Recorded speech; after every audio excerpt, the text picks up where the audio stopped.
senza troppa enfasi o troppi festeggiamenti, credo qualcosa si stia muovendo. Un altro esempio è qui ed è evidente.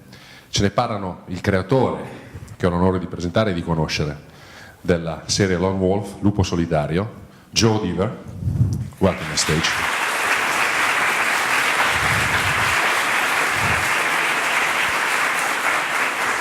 Con Samuele Perseo, producer di Forge Reply. A voi.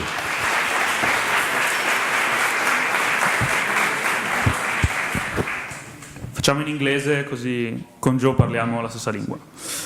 And so we're Forge Reply. I'm here on behalf of the studio. There's many of my colleagues among the audience, and we're here to talk about our upcoming game, Joe Deaver's Lone Wolf. And as you can tell by the title and also by the introduction that Emilio made, Joe Deaver is here with us. So we got the chance to have a chat about the game and also talk about how we worked with Joe on the game, on the story especially, but also other elements, since, well, the game book, as you may remember from the 80s and the 90s, it was a game per se already by then. And when we approached this kind of license, we actually asked ourselves what we could do to build on that foundation and expand the kind of user experience. So, Joe, please go on. Okay, thank you very much. Well, as you know, I'm Joe Deaver, author of Lone Wolf. I'd like to thank you for that very nice warm welcome there. And I must say that, with all honesty, I consider my Italian fans to be my core fans, and they have been since the mid to late 80s, which is probably why you see a lot of me here over in Italy. I'm a big attendee of the Luca Comics and Game Show, which is going on next week. So if you're in the vicinity, please do stop by our booth there. I'll be happy to sign any of your Lupo Solitario books, the usual. So, how did I get involved with this? Well, the key influence was the fact that everybody on this team shared the same vision I originally had for Lone Wolf and the world of Magnamund when I originally created it in the late 70s. It's strangely wonderful, frankly, to be working with a team that have grown up with my work, because I don't have to educate anybody. They know it back to front. Some of them, I dare say, know it better than I do and can remember more of it than I do. But because of their expertise in the world and the characters, and their dedication and devotion and skill to the project, my decision to go with Forge Reply as the developer was really one of the easiest business decisions I've ever had to make. The approach to the IP, as you know, I've attempted to get Lone Wolf out in the last 10 years on a couple of occasions, and due to various reasons it hasn't happened. But in a funny sort of way, I'm very glad it didn't happen, because we now have the tablet format available and it's reached critical mass.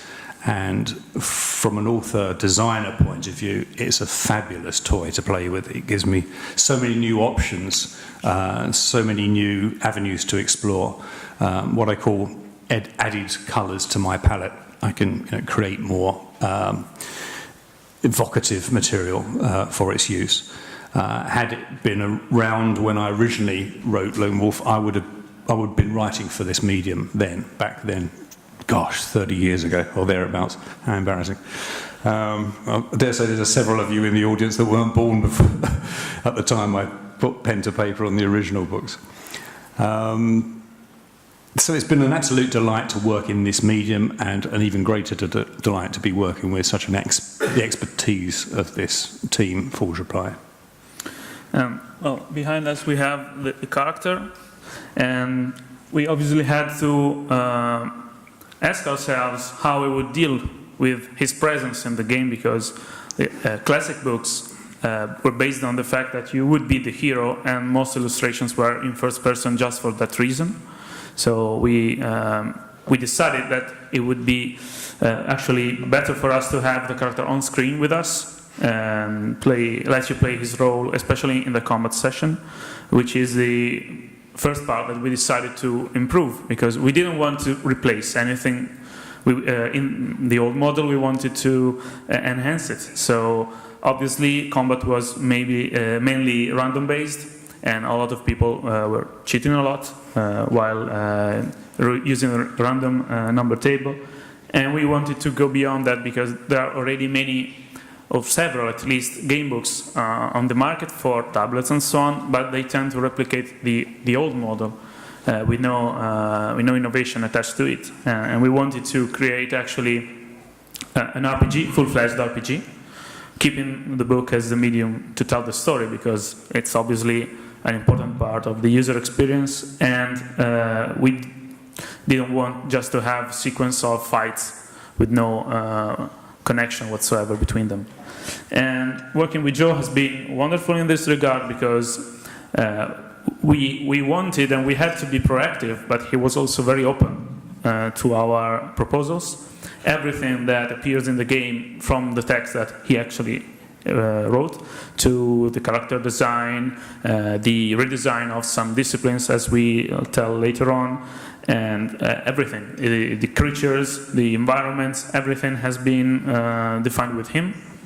And it also came up to our mind sometimes to go a bit beyond the usual business relation that you could have with a license holder. And for example, when we decided that we would have an intro video for the game, we were in a meeting in the studio and we just said it would be really great if the narrator of this video were Joe himself. Well, let's just try and ask him. And like the day after, we had booked a studio in London where he could record his voiceover. And we want to show you this intro video now, so we can get to it.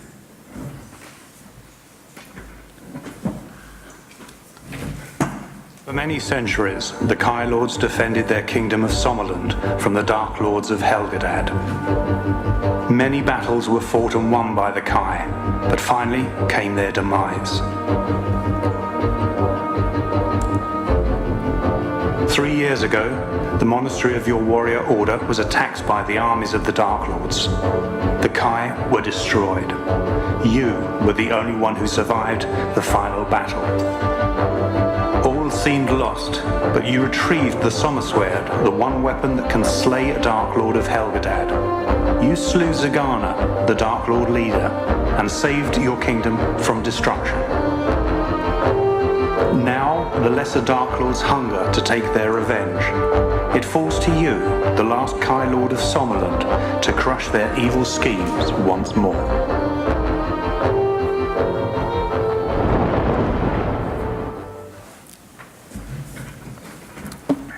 So this is how he entered the game. Thank you.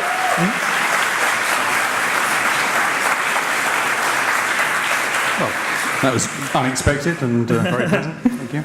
Maybe you can tell us a bit of the vision you had of the character originally and how you felt with our proposal when we came up with this kind of Lone Wolf. Indeed, yes. Now, obviously, the paradox with Lone Wolf, it being a second-person, present tense environment,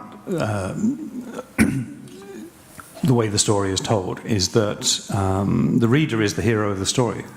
As a consequence, you very rarely get to see the hero because you are the hero. The more astute and eagle-eyed among you will have noticed that I kept mirrors to a minimum in the scenarios, and you very rarely catch a glimpse of yourself, or it was very rarely depicted. Now, for this project, it's completely different. Yes, you're playing Lone Wolf in the text section, but you're seeing Lone Wolf as a third-person view in the combat game. So the necessity arose to actually define Lone Wolf unequivocally. This rendition of the character that Forge Reply had prepared, and we worked very closely together on it, is 100% the vision I originally had for the character.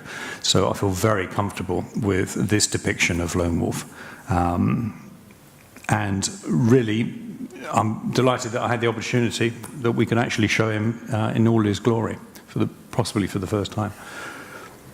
And as for the story, as I said before, we wanted to keep a strong narrative element in the game, and considering that tablets in the meantime have changed the way people read and also some of the ways that people play, it really meant a lot to us to have this kind of license and, as I said, enhance the classic model.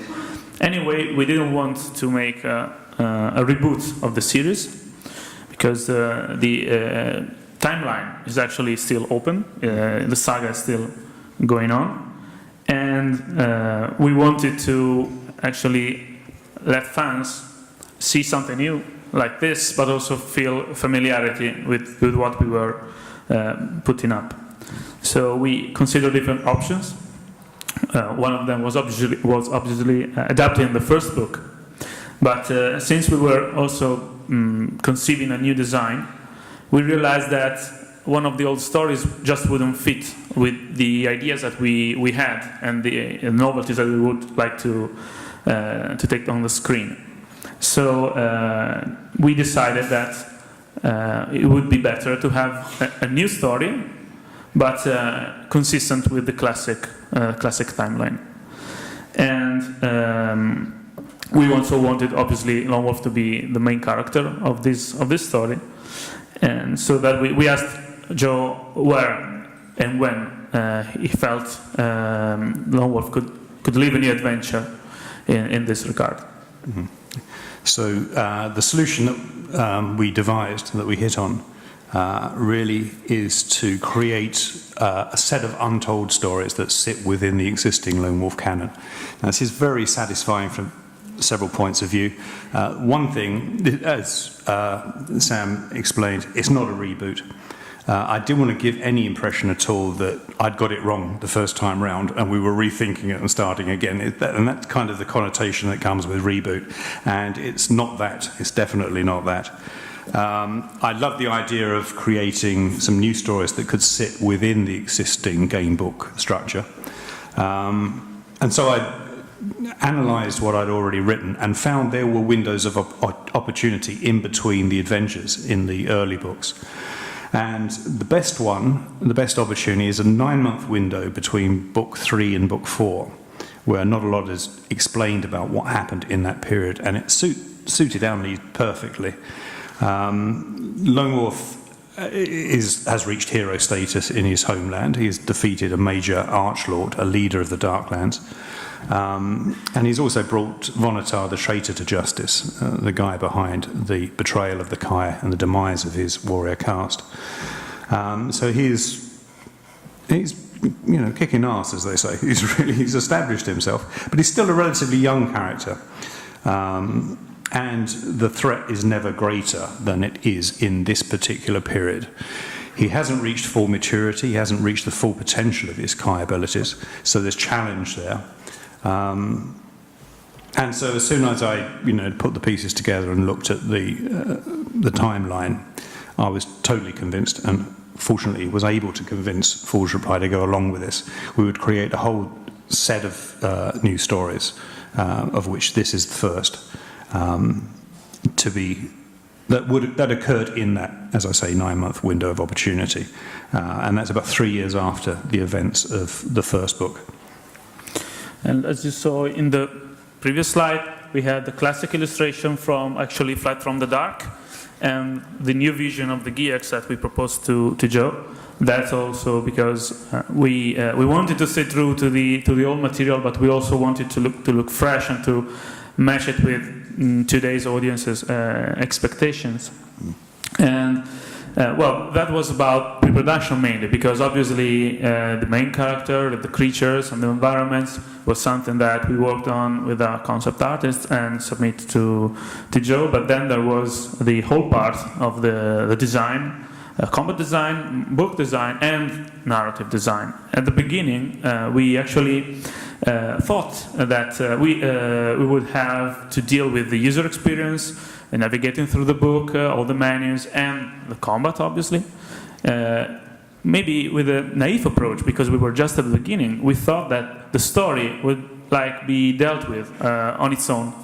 Then we realized pretty fast, actually, that as you can tell from a gamebook, the story is actually part of the gameplay, and it was also part of our creative decisions, production decisions, so that we always needed to keep the whole picture in mind, and so that we, for example, we avoided telling a story like Flight from the Dark. When you start from the monastery, you go through the forest, then through the catacombs and the city, all in the same story, with a completely different set of environments and creatures and so on. And we went for something more Aristotelian, with a unity of time, action, and place, so that each act, we have 4 acts, are dealt with.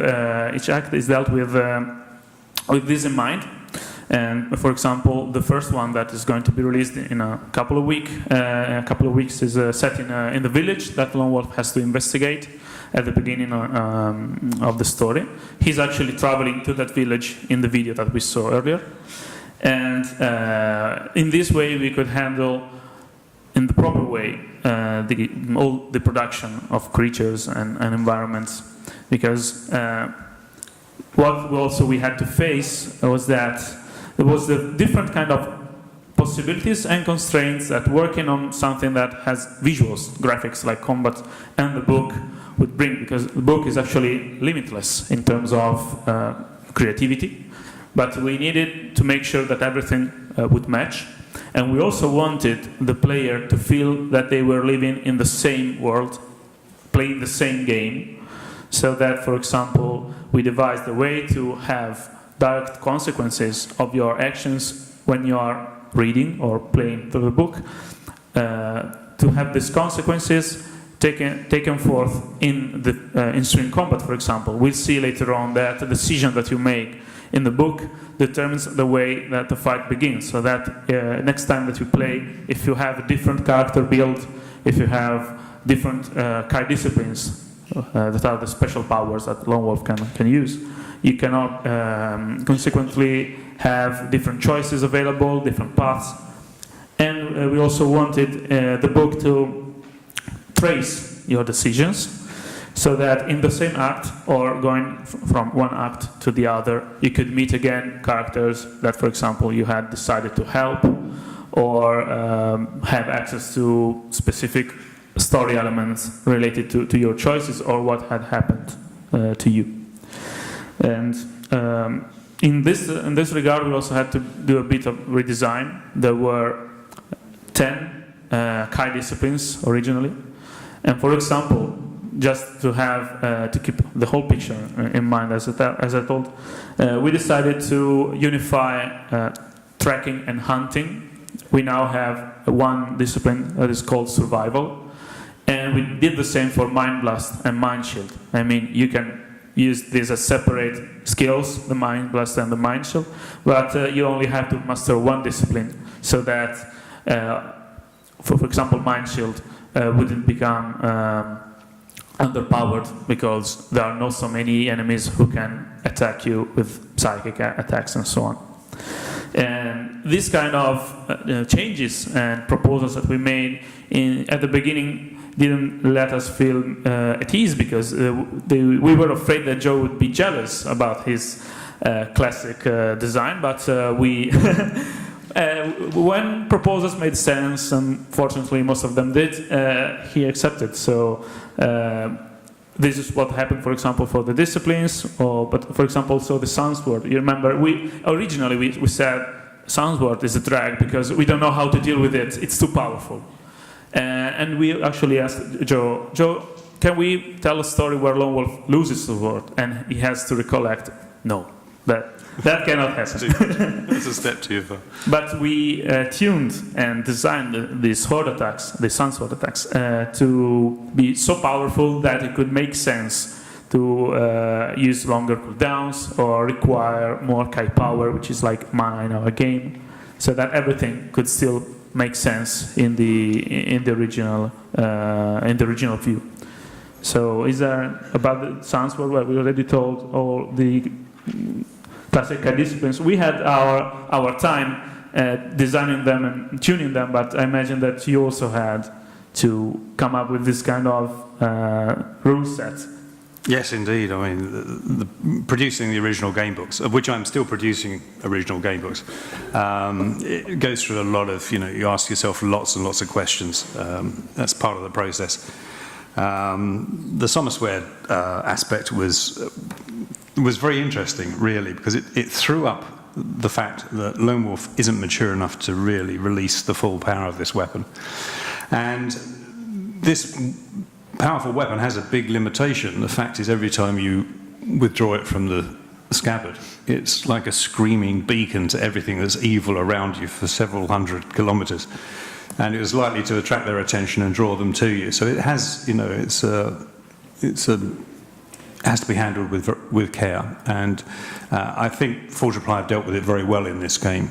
You have to get to a certain power level before you can use it. Then you've got to think very carefully if the situation warrants its use, because it can attract, like I say, a lot more trouble than it's worth in some of the situations. But it also has this beautiful potential waiting for it as the series matures. As you get to face the tougher enemies, you do have something that can deal with them. But at this stage, you're still learning how to use it properly. There are probably more similarities in the workflow process of writing the game books and working with Forge Reply on this particular project than there are dissimilarities. For this one, I wrote the backstory, so that's 100% genuine, authentic. And then I produced the initial flowcharts that cover the first 4 episodes of this first game. What we're displaying today is episode 1 of 4 episodes.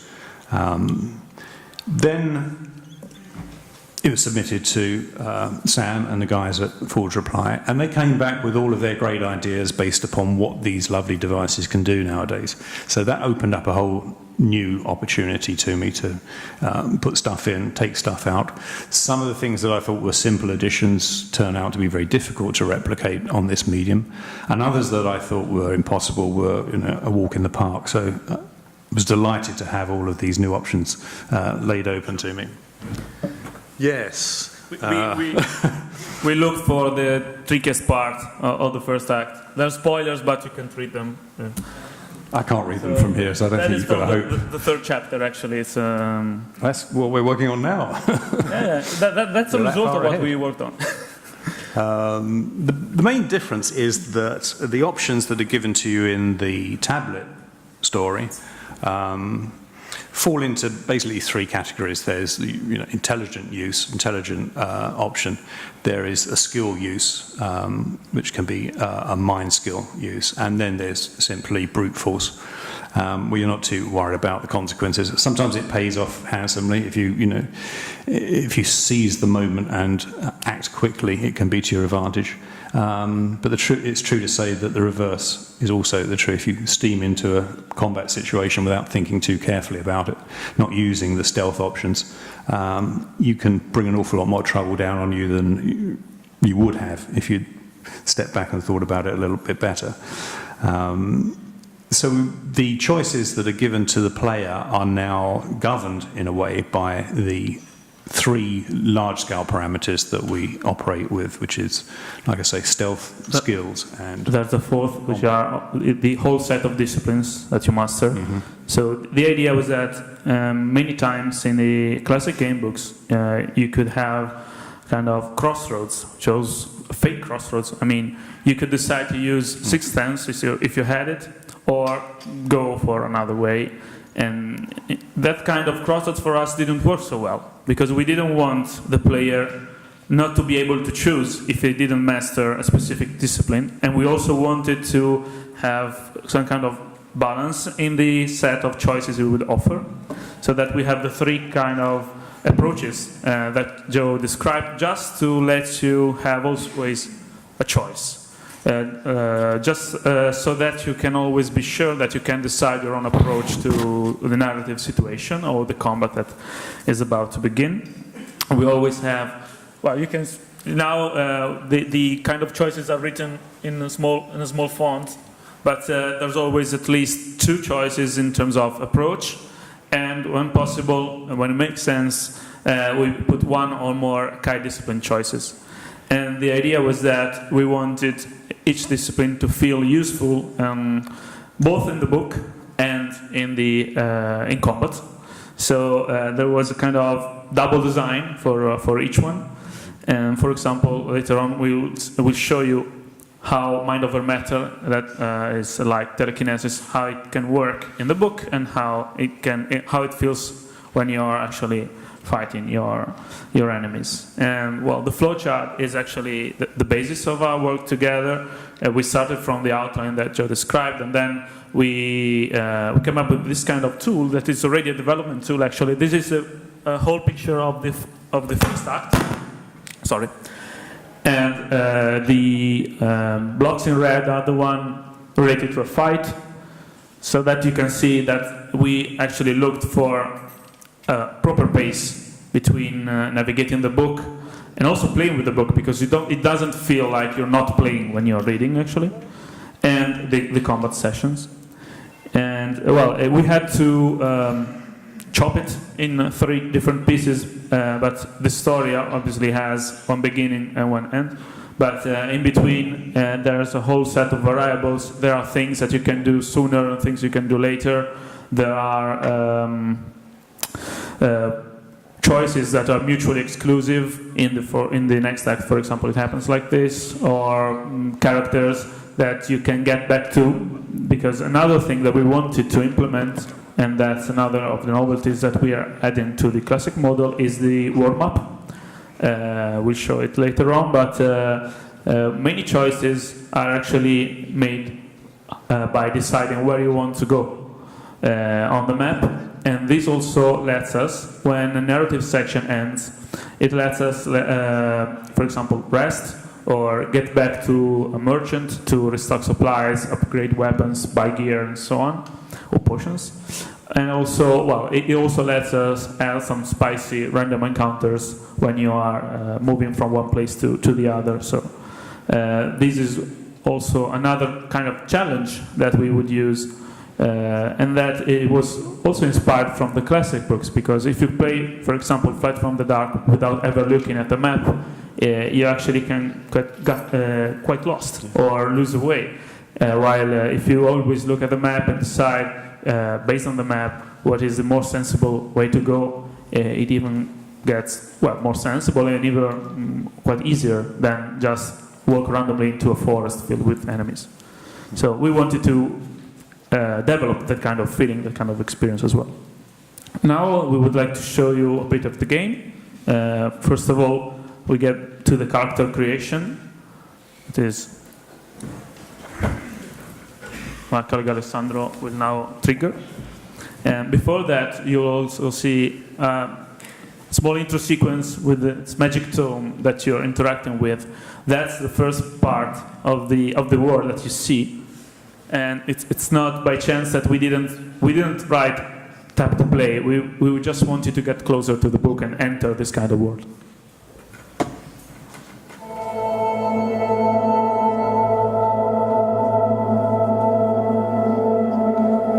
And now we have mouse controls, obviously, because it's PC built.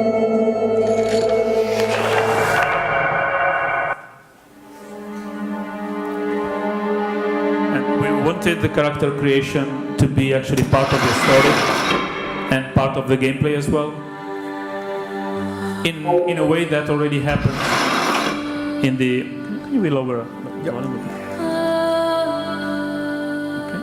Okay. We wanted to develop a thing that we liked about the books, because when you created your character, you were already reading, and the book was already telling you that you recover your weapons. You have this with you, but it was not so technical. It was quite narrative oriented. We wanted to develop that feeling into this. So this is also the multiple choice menu that you're going to play with in the story. In this case, we are asked to select a main trait, main approach to the challenges that Lone Wolf faces in his life. So intelligence, strength, or dexterity.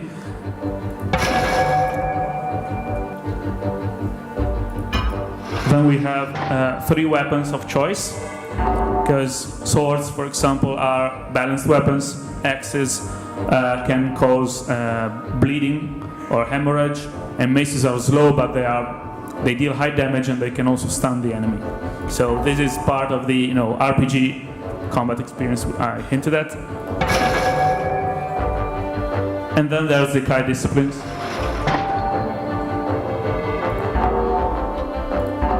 So we divided them in couples to handle the balance and the tuning of the game in a better way, because otherwise there could be absolutely overpowered builds and other builds that would not play so well. So we wanted to guide a bit this process, but it still lets you find many different combinations, because you combine this with the weapons and the choices that you make in the story, and you have a very high replayability value to the game.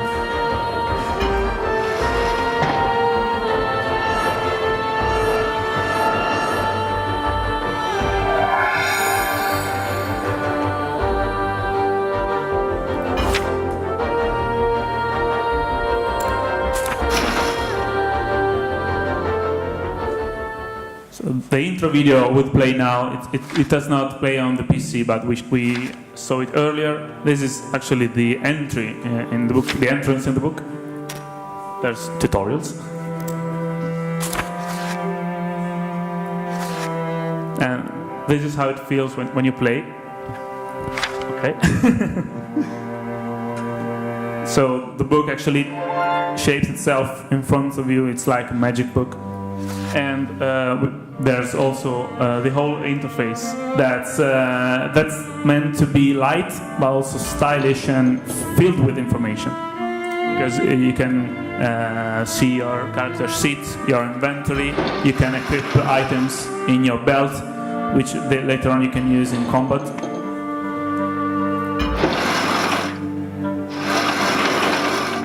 And the inventory obviously lets us decide precisely what is the setup you want to use in combat. And for example, using the shield is only one of the options. If you use the shield, you can stun your enemies, you can defend yourself better, obviously, but you can also dual wield. This is one of the new features that we're adding to the combat system. You can fight with 2 swords, a sword and an axe, and so on. And the weapon that you hold in the offhand changes the fight dramatically, because you have access to a whole different set of abilities according to the weapon that you're using. So this is all the pop-ups. We have like 12 different pop-ups, maybe the game with most pop-ups in the world. And this is the world map. Right now we are at the beginning. So there's no choice, because you have to play the narrative section, but then you can handle the crossroads and so on. And this is the whole setting of the first act. Lone Wolf is getting to Rockstern, and he has to discover what happened with worrying reports that he received from a ranger about enemies coming from the frontier, because Rockstern is actually very close to the Darklands, the land of the Dark Lords, and something bad seems to be happening. And the main invasion of the first book just happened a few years back, and there's really a great danger that it could happen again. This is one of the illustrations that we had in the book. We wanted to keep this other distinctive element of the classic books, because when you got to a full-page illustration, it was like a reward to use as a reader and as a player. And we definitely wanted to develop it and enrich it. So we went for this kind of illustrations that are also animated. And this is the first one, actually. So, spoiler, you can see that the village has been attacked, and, well, you're actually bound to do something about that.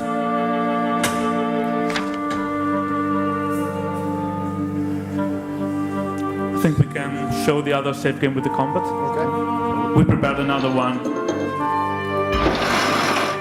The game has 3 slots you can use freely, so that you can play multiple times or share your game with your family.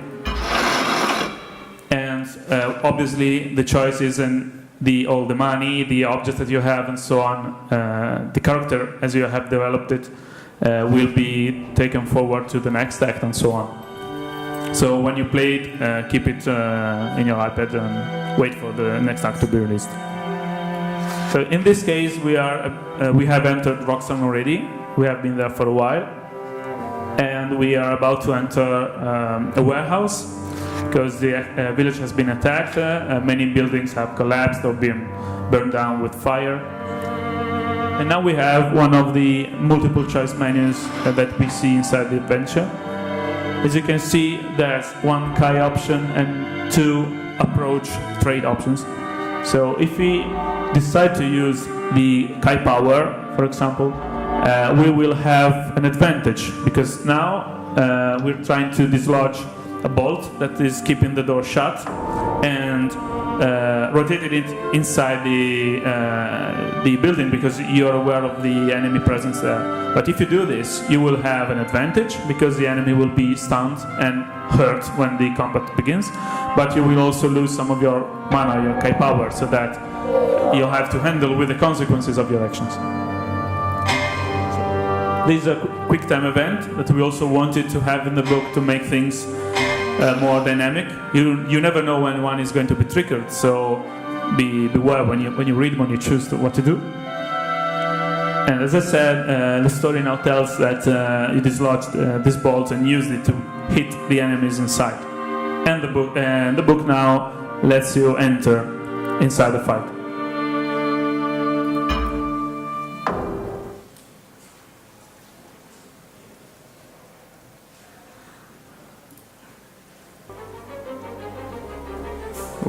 We came up with this kind of transition, always to stress that you are inside the same world.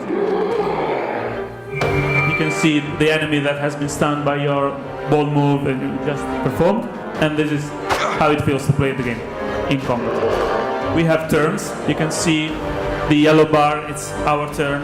It fills up and depletes according to the time that you have. When it's your turn, your enemies have directions too, so turns are overlapping, it's not static at all. And you can also decide how to behave when it's not your turn, because you have, according to your statistics and your resources, you have the chance to defend yourself. If you use, for example, the green bar, which is endurance, to perform your attacks, and you end it up, it means that it will be more difficult for you to resist the enemy attacks later on. But if you save some, it might be easier to trigger a parry dodge option when they attack, for example. You saw that Alessandro pressed directly on the weapons. We wanted to have a light interface because the scene is what has to be in the forefront. And you saw, for example, the abilities that are related to the shield. This is defensive stance, for example. In the defensive stance, you always have the chance to parry or dodge, which does not always happen otherwise. So we can now show the Kai disciplines, I think. No, we can't because we don't have Kai power. But that are the four that we selected earlier. So if we kill one enemy, we have the chance to recover some of the Kai power and use it again. The attacks feel a bit different based on the weapons that you're using. The quick time events change according to how you handle the weapon. And have we seen the ranged weapons already? What? The ranged weapons? Okay. Use again. Sorry, it's behind me. So this is what happens when you're actually fighting in the game. You can use daggers, but you can also use a crossbow. It depends on the strategy that you prefer. They are upgraded on their own, so that each weapon can be upgraded and get better as you play on. Maybe now we can use the Kai powers.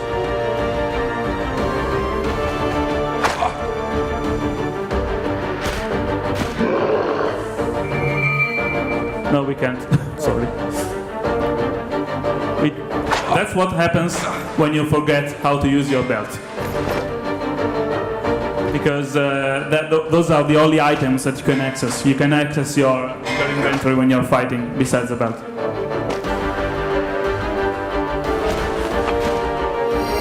We have still one shoot to show. That is the finishing move. The last time that you hit an enemy, if it's the last of his kind on screen, you'll trigger a special cutscene. No, he died out of bleeding. Sorry, Fabio. I know that you wanted to show the finishing move. And then you get back to the book. So it's really the same experience. We want to feel like a single game, a single experience that you go through.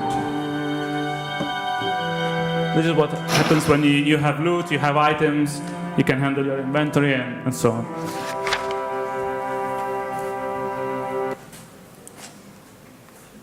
So one last bit of information we want to give you is a new character that you also add into the story to Lone Wolf's world. It's going to be quite important, so that Joe himself is going to introduce her, because it's a female character. Yes, this is a big addition, a big bonus for this new project. Introduction of a key character, a very important character, Leandra Redalian. Enigmatic female, pretty much ahead of her time in many ways, and an enigma that Lone Wolf has trouble dealing with. Not surprising when you consider that Lone Wolf's world is pretty much akin to a 14th century medieval setting.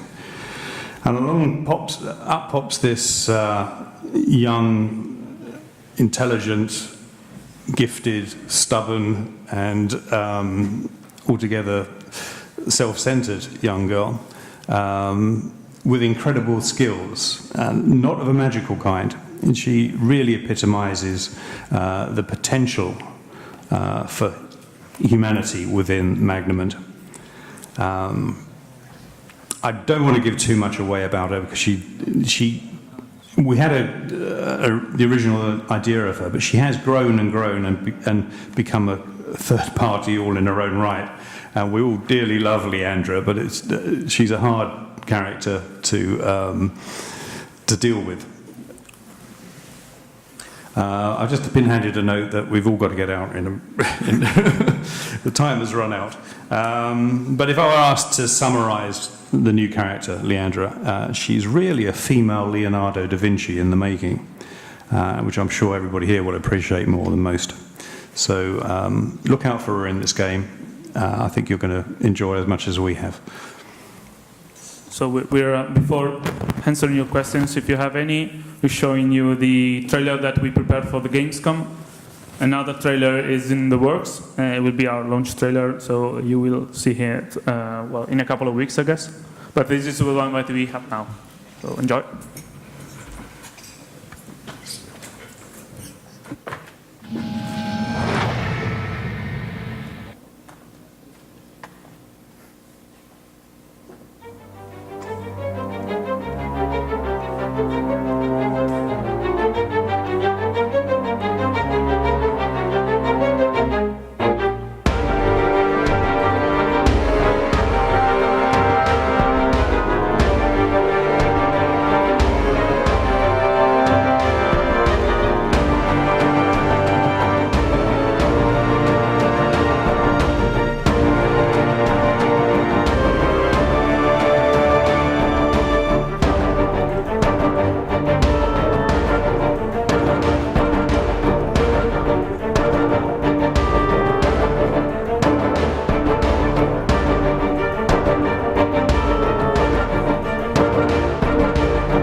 So this is it.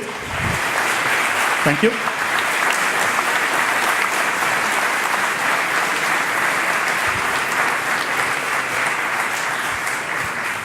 Per evitare ritardi direi di ridurre a 10 minuti, non a quarto d'ora previsto il Q&A, per cui Prego.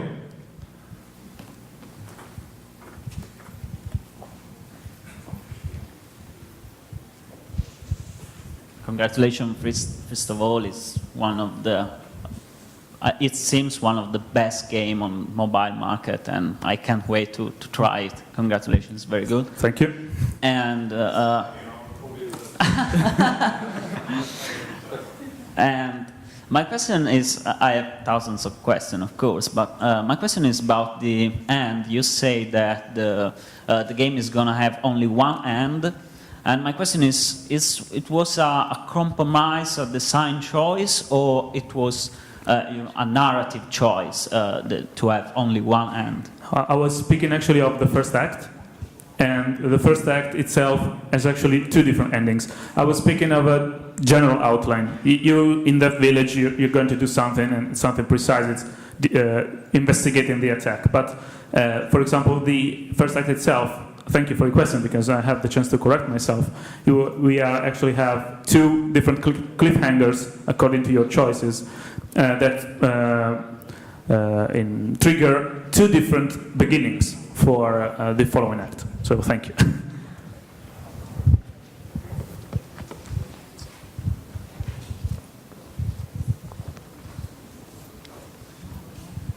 Sì, arriviamo. Hello, I was amazed by what I see because it's fantastic. I think it's very, very nice. I was, as far as I could see, the combat section was quite challenging. So I think it's very positive. So I remember the books in the old time that if you made the wrong choice, you were done. So it's something you have, I could see because it was an advanced part of the game, or the challenge is something you can have in all the setting of the game? Well, we're trying to make the difficulty curve manageable by everyone, but that was actually, I think, the second fight in the game. So you have to understand your character, understand the choices, the strengths and weaknesses of your powers, decide how to handle them. And for example, it's very important how you handle your endurance, because as I anticipated, if you go for an all-out attack and use it up completely, you will have your defenses lowered. But if you are a bit more cautious and you don't use all your endurance, for example, if you use your Kai powers, your Kai discipline, sorry, you don't use up your endurance. So that might be a way to save up some and be more likely to parry or dodge. Or if you use the daggers or the crossbow, well, the same happens. The Sword of the Sun also uses Kai power instead of endurance. So you really have three or four different weapons or tools to choose from. And it's very important that you decide how to play and how to define your strategy. Also, the weapon loadout changes things. There are items with different stats and so on. But well, challenge is something that we decided to go for, but because it's a real game. Sometimes we're told that, oh well, it's just a mobile game. No, it's not. But we want this to be added value, not just do something difficult for the sake of it. It's meant to be satisfying for the people who play it. Hi. So I just wanted to ask what you think was the biggest challenge in transporting Lone Wolf from the gamebook format to this new format? I think the challenge was to hang on to the best bits of the past, the book format, the rereadability of it, the way I tell a story. But marry that successfully to modern tech, to tablet format devices. We wanted it to be something completely original and really set a high benchmark for games in the future. Easy to say, hard to achieve, and we've worked very hard to get this far with this particular game. But it brings me back to what I originally said at the start of the symposium, that it's a question of constantly asking yourself questions and validating the choices that you make and constantly polishing the work that you're doing and developing it. As Sam very kindly said, I was open to new ideas, but then I've always been open to new ideas. And out of that brainstorming session, some real gems can come out. On the other hand, you've got to be, as one of my ancient compatriots once said, you've got to be able to murder your darlings. You mustn't be too precious about ideas that you produce. They might be a great idea, but it might not fit in the final mix. So I think possibly what I enjoy most about working with Forge Reply is everybody is creative, but they've got a solid practical experience to back that up. They don't just throw out crazy ideas. They're backed up with the ability to deliver on those ideas. And I really do like working with people that are like that.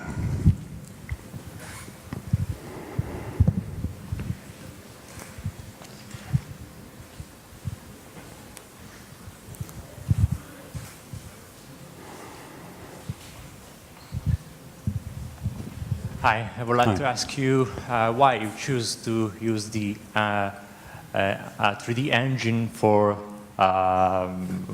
Unity 3D engine for the combat section. Well, Unity is actually quite flexible and reliable. With the next release, it's going to support 2D graphics natively. So one of the hardest part actually was handling the 2D graphics of the book with Unity, but we made it anyway, as you saw. But in general, it's not a commercial, but we're quite happy with the engine. And it's also, as you saw, we played handsomely on a PC, a game that was completely, it was developed on PC and Mac, but always keeping mobile devices in mind. So it already feels quite nice. When and if the PC version is released, we're going to redesign some of the controls and so on, but the engine is quite fit for that. So, thank you.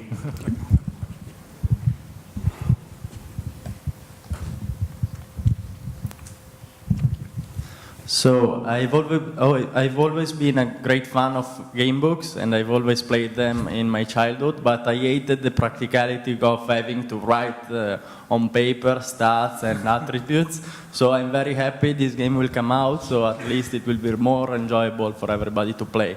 And you respected the layout of the game book, which is great. And as well, I'd like to know what kind of business model are you developing to release the game, and what monetization technique are you planning on? We decided to go for a episodical premium model. So each act will be actually bought by the player, but there will be discounts if you decide to buy beforehand the whole set of acts. Or even if you decide to buy the second one, you like it a lot, and you still have a discount on the following two. But we wanted to keep it as a premium product because being story-driven and since it has precise tuning of difficulty, balancing of choices and so on, we really needed to know that a player can be sure about the experience that he is going to toy with.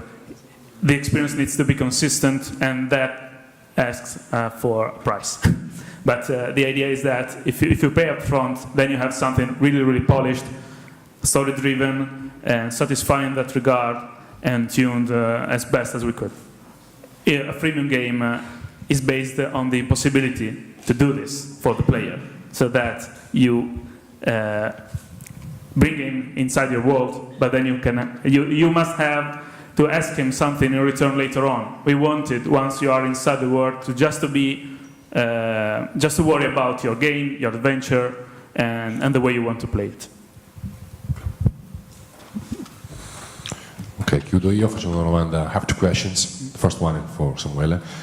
Vi ha allettati di più, se non altro all'inizio, anche dal punto di vista imprenditoriale, il fatto di avere a che fare con un franchise in qualche modo, come dire, che potrebbe essere proficuo e con una storia e con dei fan evidentemente numerosi, o il fatto di riprodurre una dinamica ludica, poi come dire, è la simulazione di una simulazione, quindi con anche delle sfide immagino difficili da affrontare. Lui diceva odiavo sulla carta fare le cose, voi gli avete risolto la vita. Well, the idea was that being it a game book license, we couldn't just ignore that part. And working with Unity on tablet devices and so on, it really was like a no-brainer to go in this direction. But then it had to be tuned and designed and so on. Working with a license is great because you can rely on a rich compendium of creatures, history, characters. In the game we have a codex. While you play, when you meet a character or monster, or you do something particular, you unlock additional information like an encyclopedia that you can access while playing. And this was like a tribute that we wanted to make to how rich is the Magnamund, Lone Wolf's Magnamund. On the other hand, it was really, really great to have the chance to work with Joe and use our own creativity in that, because we actually had to conceive new ways to tell Lone Wolf stories, both in terms of interaction and in terms of visuals and atmosphere. So that was really something that triggered our enthusiasm, maybe more than anything else. Thank you. And the last question is for Mr. Diver. I have a pen. I have a new edition of your first book. Please sign me a copy. Yeah. Okay, that's the Italian #1. Okay. I may sound a little bit surprised because it's not actually due out until the 31st of October. So someone is going to pay for somehow you've managed to get a copy. Mr. Joe Diver. I'll be delighted to. Thank you. Mr. Joe Diver, Samuele Perseo. Thank you. Thank you.